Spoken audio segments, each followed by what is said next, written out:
Namaste yogis.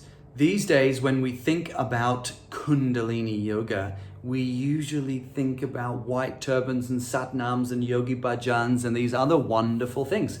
However, the reality is Kundalini Yoga is a much bigger and more ancient conversation. In fact, there is no genuine yoga conversation without including the K word in it. There can't be, because that is what yoga is and has always been about. Whether it's Jnana Yoga or Nad Yoga or Bhakti Yoga or Tantric Hatha Yoga here in the Naval Center, it's all the same. In that, its focus is on accessing and activating dormant potential, Kundalini Shakti, and converting it, bringing it forwards into our being where it becomes Prana Shakti, energy enlivened that we can use to master our lives and achieve all of our worldly and spiritual aspirations. Any yoga that doesn't do that cannot be called yoga. Let's call it something else. Yoga is that process of activating Kundalini. So Kundalini Yoga is more than just a brand that came out of the 1960s or a style of yoga that came out of the 1960s.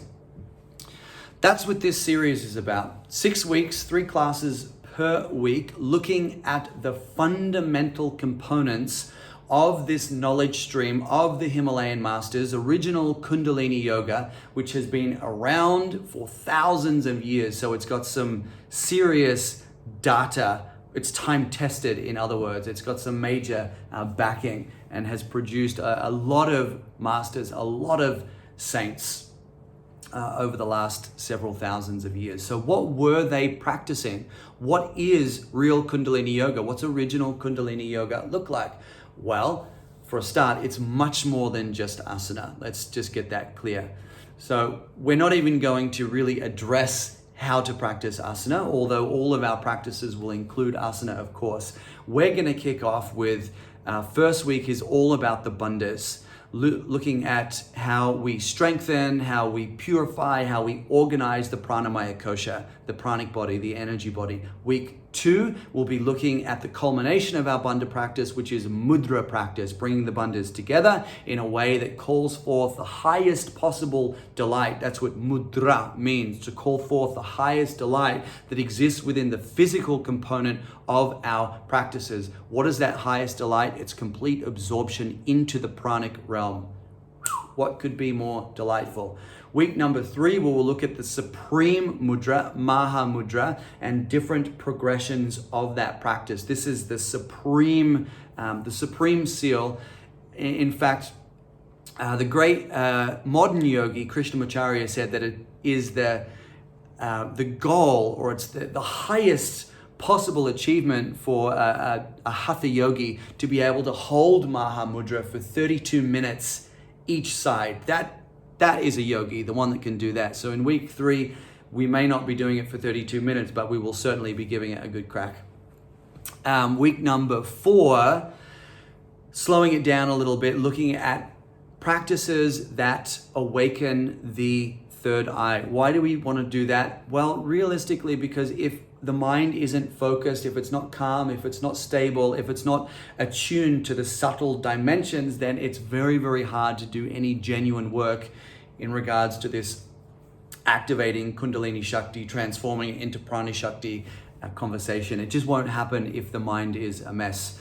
Week number 5, we'll explore the 2 key fundamental pillars of Kundalini Yoga, real Kundalini Yoga, which is Sushumna and Rudrani, which means activating the spine and activating the navel center.